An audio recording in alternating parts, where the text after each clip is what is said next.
It's been a week like no other, as is often the case that the last week of the parliamentary term is overloaded with work that needs to be finalized.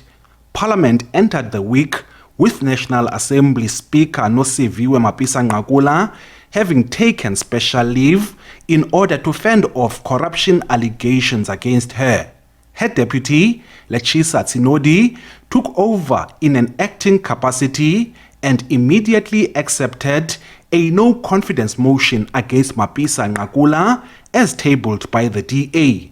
The date of the motion is yet to be announced, but Tsinodi read out the letter where Mapisa-Nqakula outlines the reasons for her decision to take special leave.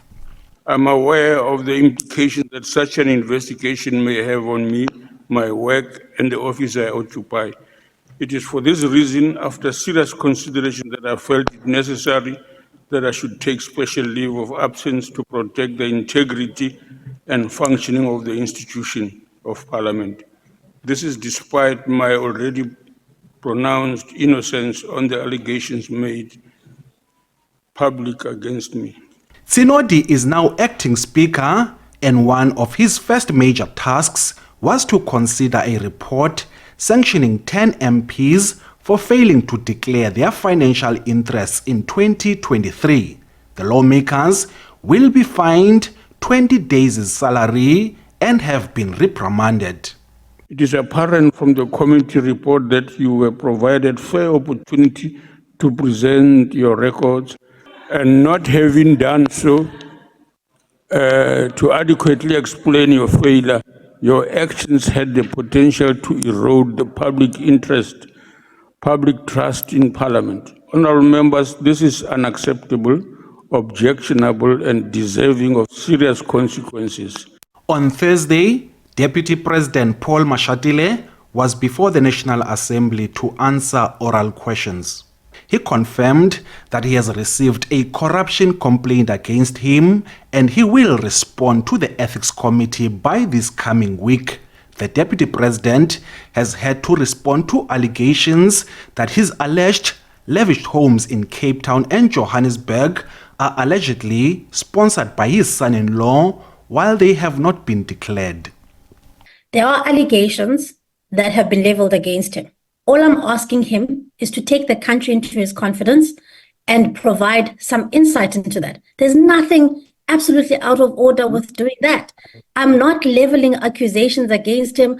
I'm not besmirching his name. I'm asking him, based on his commitment, will he, on this platform, to the people of this country, provide some insight? Because he has yet to do so. I have received questions from the Ethics Committee after she complained to Parliament, and I will be responding to those questions, which is basically the issues that she's raising.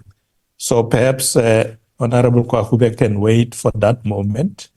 They've given me 7 days to clarify those issues. So those responses will definitely come to Parliament next week. And Honorable Kwahube will be free to see those responses. Mashatile also confirmed that he was appointed by President Cyril Ramaphosa to lead a task team into the water crisis in the country. On Wednesday, the National Assembly also heard concerns about the financial sustainability of South African Airways. This follows the cancellation of the sale of 51% stake of the airline to Takatso Consortium. The sale was said to be intended to win off the entity from relying on government bailouts. What will the government be doing to ensure the sustainability of SAA post the cancellation of this transaction? This ANC-led government is not serious about introducing private sector investment into our beleaguered and ailing SOEs, such as SAA, and weaning them off completely from a chronic dependence on taxpayer-funded bailouts. But the Public Enterprises Ministry says the national carrier will be sustainable for the next 18 months and there is no plan for privatization. 60% for the state and 40% for an equity partner, but that unfortunately could not be achieved because the airline was in trouble was grounded and was in almost liquidation. So therefore, privatization was not our first option. On the committee's front, Public Accounts Watchdog SCOPA ordered the National Treasury to get its house in order in resolving the multi-billion rand integrated finance management system contract. This, as the Special Investigating Unit maintains that the contract was irregular, it must be cancelled, money spent recouped, and the contractor must be blacklisted. The integrated finance management system aimed to modernize the resource management system of the public service and has been in the making for the past 19 years. National Treasury disagrees with the SIU findings and says it's awaiting for a final report on the legality of the contract. The SIU wants the contract, which has allegedly cost at least 2 billion rand, to be cancelled. The findings that we make, even before the President's report is submitted, those stand. And those have got a legal standing, right? They have in themselves legal standing. If we have made a finding that the contract is irregular, based on that we are able to institute civil proceedings, even before the President's report is submitted. We disagree with their findings. We disagree that the contract was irregularly awarded, and we take each step of the procurement process and we outline why we believe that we have complied with the procurement process. So all of that detail has been provided. We disagree that there has been fruitless and wasteful expenditure, and without going into the details thereof, we explain why we disagree. And we've made a comprehensive submission in that.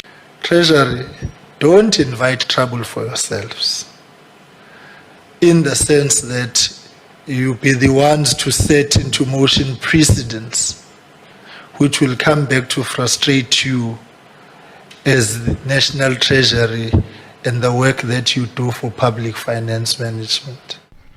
Meanwhile, the National Assembly has passed several important bills in the House this week.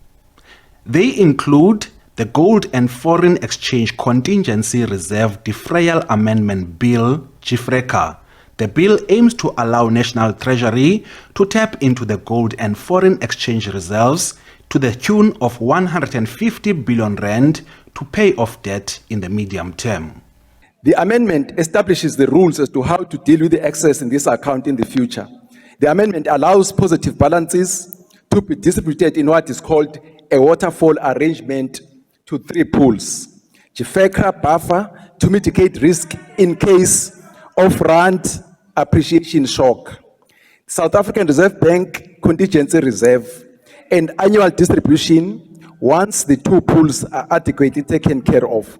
This arrangement allows for proper risk management for the account and allows the Minister of Finance access to these government resources when needed and according to these rules. The DA does not support the raiding of this account, and it's a bad idea that shows what a desperate government does when you run out of other people's money. The House has also approved the Division of Revenue Bill and the Second Adjustment Appropriation Bill. The DORA Bill gives allocations to 3 spheres of government, provides for the public workers' wage increases, as well as addressing infrastructure backlogs.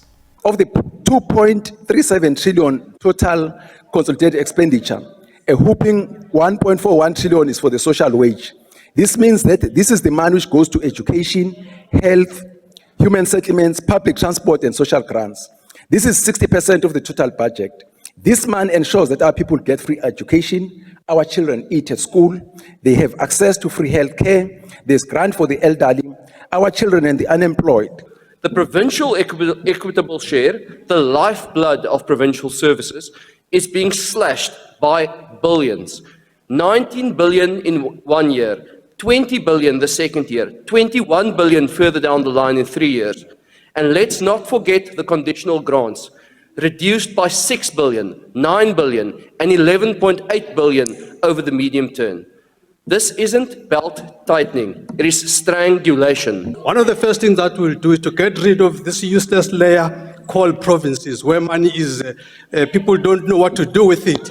In Northwest, instead of using their money properly, they buy donkeys and carts.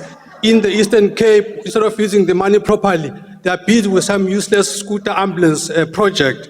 The EFF will ensure that the proper equitable share is sent to the local government where it matters, where the rubber hits the road. The General Intelligence Laws Amendment Bill, GILAB, was also given the green light. The bill aims to provide for an independent Inspector General of Intelligence and separate the domestic and foreign service intelligence agencies. The bill aims to correct past irregularities in the intelligence agencies going back to 2009. The establishment of SSA through a presidential proclamation in 2009 was irregular, deviating from constitutional requirements.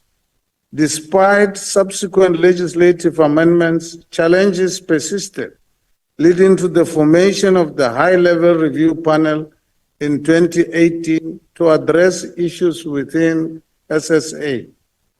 The General Intelligence Law Amendment Bill, GILAB 2023, seeks to implement the recommendations of the High-Level Review Panel by undoing the SSA and creating distinct domestic and foreign intelligence services, clarifying mandates and addressing legal and procedural shortcomings. Other key legislation passed this week are the Expropriation Bill, which provides for the expropriation of land and buildings in the public interest for the purposes like infrastructure development. The other legislation that got the thumbs up is the Pension Funds Amendment Bill, which will allow workers to cash in a portion of their pensions from September this year. Bulelani Phillip, SABC News, Parliament.